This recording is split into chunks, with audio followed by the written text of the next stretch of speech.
आप सभी का स्वागत है आज के इस वीडियो में।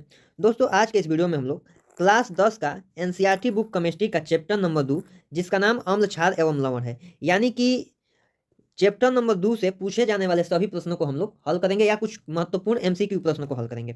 और दोस्तों जो प्रश्न इस वीडियो में लिया गया है वह प्रश्न हमारे बोर्ड परीक्षा के लिए उपयोगी तो है ही, लेकिन उसके साथ ही जिन जिन भर्ती परीक्षाओं में जनरल साइंस से क्वेश्चन पूछा जाता है उन सभी भर्ती परीक्षाओं के लिए जो इस वीडियो में प्रश्न लिया गया वो उपयोगी है। जैसे रेलवे है, इससे एसएससी है, आदि सभी परीक्षाओं में जिन जिन परीक्षाओं में जनरल साइंस पूछा जाता है उन परीक्षाओं के लिए यह वीडियो और इस वीडियो में दिया गया प्रश्न जो बताया गया वह उपयोगी है। तो चलिए हम लोग पहला प्रश्न को हल करते हैं। देखिए पहला प्रश्न दिया गया है हमारा कि निम्नलिखित में से संश्लेषित अम्ल क्षारक सूचक है, यानी कि इनमें से कौन ऐसा सूचक है, यानी कि अम्ल क्षार को दर्शाने वाला कौन सा ऐसा सूचक है जो संश्लेषित है। अब संश्लेषित मतलब क्या होता है, देखिए सूचक दो प्रकार के होते हैं, एक प्राकृतिक होते हैं और एक दिया गया संश्लेषित। प्राकृतिक मतलब जो प्रकृति के द्वारा मिलता है हमें, और संश्लेषित मतलब जो मानव बनाया है।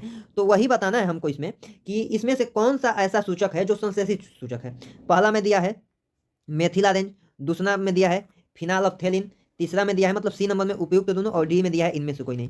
तो दोस्तों जो हमारा मेथिल ऑरेंज और फिनाइलफ्थैलीन है ये दोनों ही संश्लेषित सूचक हैं, यानी कि दोनों है। तो ऑप्शन नंबर सी में दिया गया है उपयुक्त दोनों, यानी कि ये जो दोनों हैं ऑप्शन में ये देना चाहिए था दोस्तों ए तथा बी दोनों।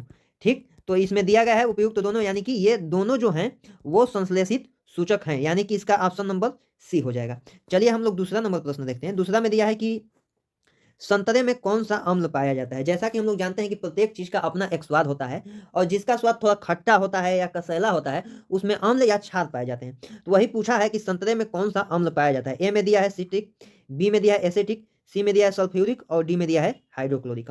तो जैसा कि हम लोग देख रहे हैं कि सल्फ्यूरिक अम्ल तो कब हो नहीं सकता है, क्योंकि इसका अम्लीयता बहुत ज्यादा होता है। अगर संतरा खाइए मतलब तेजाब जानते हैं आप लोग, उस प्रकार का होगा तेजाब आप खाइएगा या पीजिएगा नहीं ना। हाइड्रोक्लोरिक भी नहीं हो सकता, क्योंकि यह हमारा हाइड्रोक्लोरिक है जो हमारा जो पेट होता है उधर वह स्रावित करता है, किस लिए, ताकि भोजन को पचा सके। और इसमें दोस्तों एक ये भी बात कहा जाता है कि जो ब्लेड होता है पत्ती, मतलब हाइड्रोक्लोरिक अम्ल के पास इतना क्षमता होता है कि वह पत्ती को भी गला सकता है, और आप ऐसा अम्ल पीजिएगा या खाइएगा कभी हो नहीं सकता। तो ये दोनों ऑप्शन तो हो नहीं सकते। और देखिए हमारा बी में दिया है एसिटिक अम्ल। तो जो हमारे एसिटिक अम्ल होते हैं वो सिरका में पाया जाता है, सिरका में। तो सिरका में तो पूछा नहीं, संतरा में पूछा है, तो ऑप्शन नंबर बचता है ए, यानी कि हमारा संतरा में कौन सा अम्ल पाया जाता है, एसिटिक। और दोस्तों संतरा ही नहीं, नींबू में भी हमारा सेम यही अम्ल, एसिटिक बोल दिए दोस्तों, सिट्रिक, सेम यही अम्ल सिट्रिक अम्ल पाया जाता है। तो इसका ऑप्शन नंबर हमारा ए सही होता है। ठीक, चलिए हम लोग तीसरा प्रश्न देखते हैं। तीसरा में दिया है कि विरंजक चूर्ण का रासायनिक सूत्र क्या होता है। ठीक, यानी कि विरंजक चूर्ण का रासायनिक सूत्र क्या है, सिंपल है ये। देखिए ए में दिया है HCl, बी में दिया है NaCl, और सी में दिया है NaOH, और डी में दिया है NaOCl2। तो दोस्तों जैसा कि हम लोग जानते हैं कि विरंजक चूर्ण जो होता है उसका सूत्र CaOCl2 होता है, यानी कि ऑप्शन नंबर डी हो जाएगा। ठीक, चलिए हम लोग चौथा प्रश्न देखते हैं।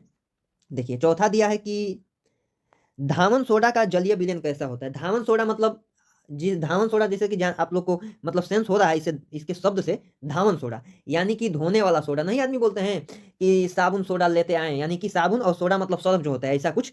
तो दोस्तों है कि धावन सोडा का जलीय विलयन कैसा होता है, यानी कि धावन सोडा को आप जल में घोल देंगे तो वह जलीय विलयन हो जाएगा। अब उस जलीय विलयन मतलब जलीय विलयन जो है उसका प्रकृति कैसा होगा। ए में दिया है हमारा अम्लीय, बी में दिया है क्षारीय, सी में दिया उदासीन, और डी में दिया इनमें से कोई नहीं।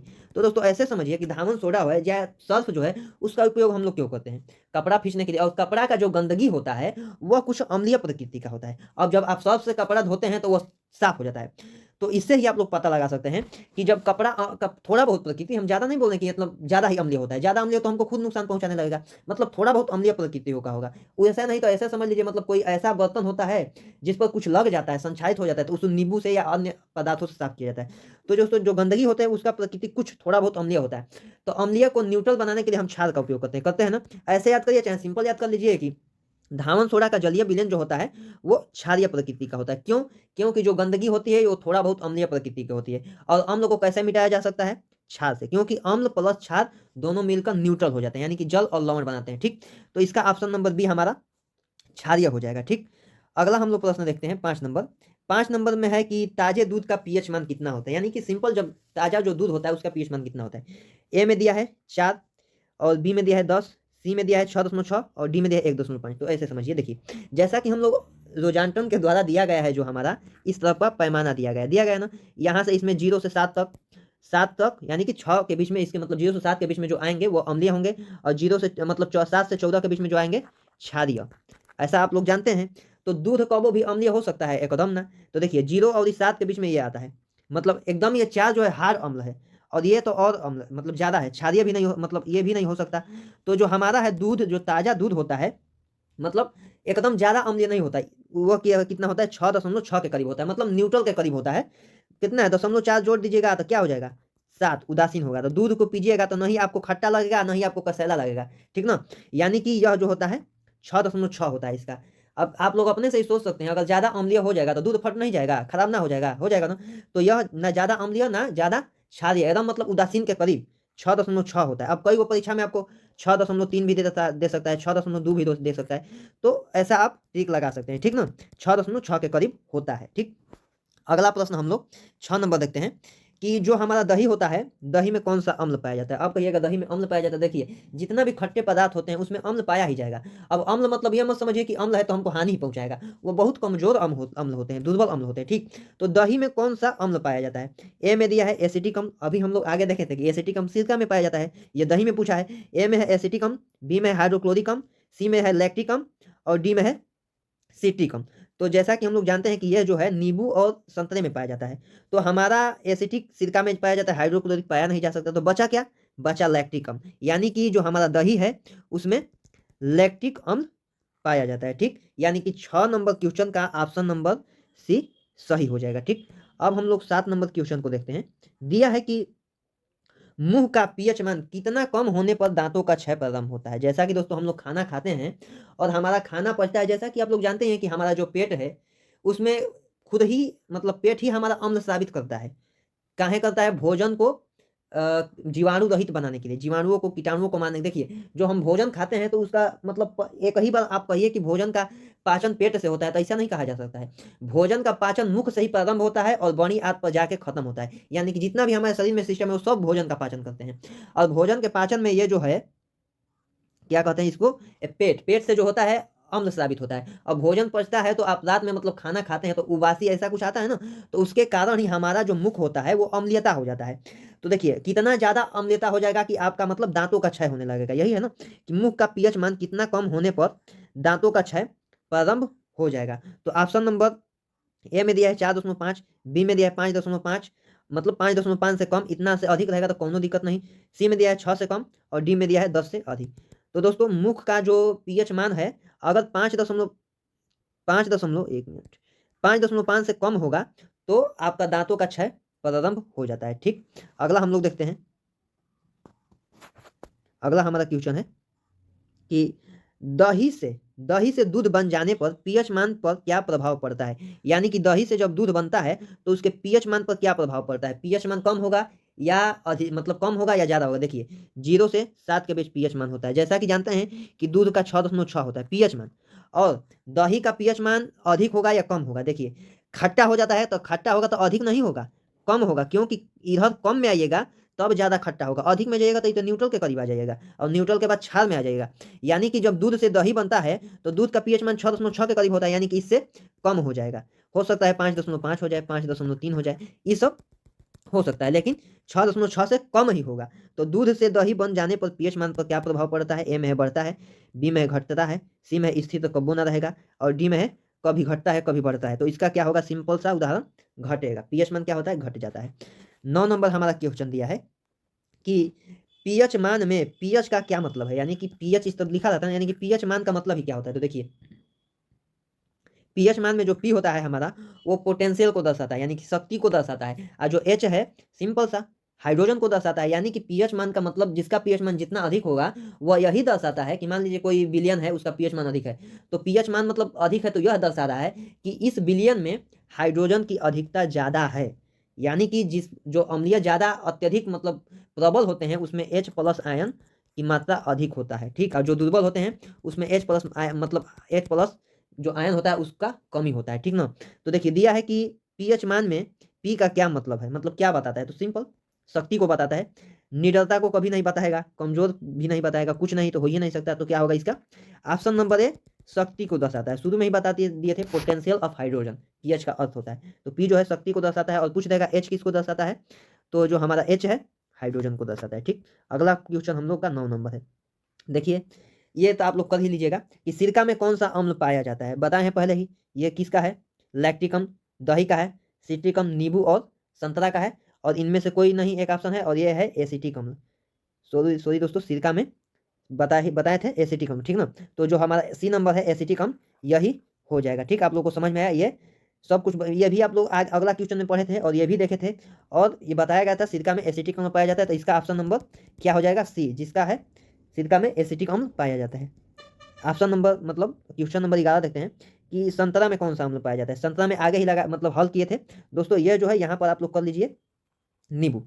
ठीक, नींबू में कौन सा अम्ल पाया जाता है। जैसा कि आप लोग जानते हैं कि नींबू हो या संतरा हो, दोनों में एक ही प्रकार का अम्ल पाया जाता है, उसका नाम है सिट्रिक अम्ल। ठीक, तो इसका ऑप्शन नंबर ए सही हो जाएगा। ठीक ना, अगला प्रश्न हम लोग हल करते हैं। अगला प्रश्न है 12 नंबर। देखिए 12 नंबर है कि इमली में कौन सा अम्ल पाया जाता है।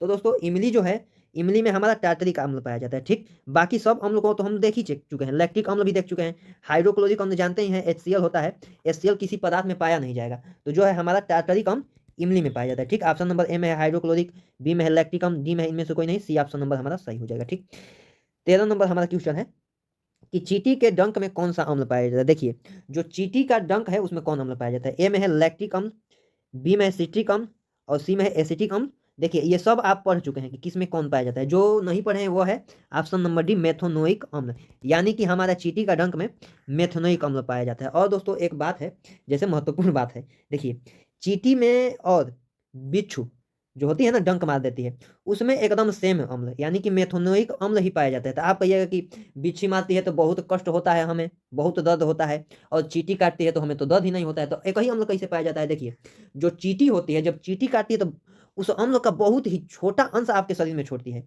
तो फूल जाता है। लेकिन वहीं पर जब बिच्छी मतलब काटती है, जो डंक मारती है बिच्छी, तो आपके शरीर में बहुत ज्यादा अम्ल छोड़ देती है। इसीलिए जो बिच्छी काटती है तो बहुत ही कष्ट होता है, और जो चींटी काटती है तो कुछ नहीं, मतलब ऐसे ही नॉर्मल होता है। ठीक ना, यानी कि बिच्छी के डंक में और चींटी के, मतलब बिच्छी के डंक में और जब चींटी काटती है तो दोनों में ही मेथोनोइक अम्ल पाया जाता है। ये कभी क्वेश्चन पूछ भी देता है कि चींटी जब काटती है तो हमें उतना दर्द नहीं होता है, और जब बिच्छी मारती है, हमें डंक मारती है तो बहुत अधिक दर्द होता है। कहाँ है, चींटी में बहुत छोटा अंश पाया जाता है उस अम्ल का, और बिच्छी में बहुत ज्यादा पाया जाता है। ठीक, आप लोग समझ गए, दोनों में एक ही अम्ल पाया जाता है। 14 नंबर हमारा क्वेश्चन है कि प्रबल अम्ल एवं दुर्बल क्षार से बने विलयन का प्रकृति कैसा होगा। देखिए आप लोग क्वेश्चन को समझिए, रटिएगा तो आज रटिएगा, कल भुला जाएगा, और रटिएगा तो केवल आप यही क्वेश्चन का आंसर दे सकते हैं, और समझिएगा तो आप इससे बने वाले घुमा घुमा के कितना भी क्वेश्चन देगा उसका उत्तर बता दीजिएगा। तो दिया है कि प्रबल अम्ल एवं दुर्बल क्षार के बने विलयन का प्रकृति कैसा होता है। प्रबल अम्ल मतलब ज्यादा पावरफुल अम्ल, और दुर्बल क्षार मतलब उससे कम प्रबल क्षार। ठीक ना, तो जैसे मान लीजिए, इसे समझिए, 5 गो आपका अम्ल है और 3 गो आपका क्या है, क्षार। अब 5 गो अम्ल, जैसा कि जानते हैं अम्ल और क्षार को मिलाएंगे तो एक दूसरे के प्रभाव को नष्ट कर देते हैं। तो देखिए 5 गो अम्ल है मतलब मात्रा में, और 3 गो क्षार है, जब मिलेगा तो 3 गो क्षारवा 3 गो अम्लवा को मार देगा, खत्म कर देगा। कितना अम्ल बच जाएगा, 2, यानी कि एक मतलब बिलियन है, बिलियन में यह प्रबल है या दुर्बल है। तो जब क्षार को मिलाइएगा तो मान लीजिए उसका मतलब दुर्बल है क्षार, तो अम्ल से कमजोर ही होगा, तो कुछ उसके भाग को न्यूट्रल कर देगा और कुछ भाग को नहीं कर पाएगा। तो कुछ भाग को न्यूट्रल करके जल बना दिया, तो कुछ जो भाग बचा है हमारा, वो मान लीजिए 2 बचा है इस उदाहरण के अनुसार, तो ये 2 अम्लीय न कर देगा, यानी कि उस विलयन को अम्लीय ही न कर देगा।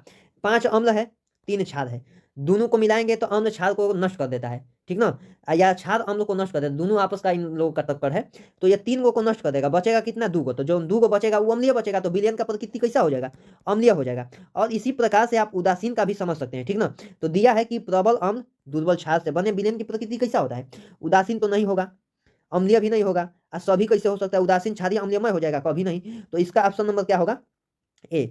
उसका प्रकृति कैसा हो जाएगा, क्षारीय होगा, जैसा कि आप लोग को बता दिया गया है कैसे। अम्ल अधिक पावरफुल है, क्षार कम पावरफुल है, अम्ल का मात्रा रह जाएगा। अब इसी तरह आप प्रबल क्षार कह दीजिए और दुर्बल अम्ल कह दिए तो कह दीजिए, यानी कि क्षार का मात्रा 5 कह दीजिए और अम्ल का मात्रा 3, तो वही 2 क्षार बच जाएगा। मतलब ऐसे लेंगे तो, लेकिन इसमें अम्ल का मात्रा ज्यादा है तो अम्ल बनेगा। ठीक ना, आप लोग को समझ में आ गया होगा। देखिए 5 नंबर है हमारा कि निम्न में से निम्न में कौन क्लोराइड परिवार का लवण है? क्लोराइड मतलब जैसा कि जानते हैं आप लोग ना, क्लोराइड मतलब Cl होता है। अब जो जो Cl परिवार यानी कि क्लोराइड परिवार के लवण होंगे उनमें क्लोराइड होना तो आवश्यक ही है।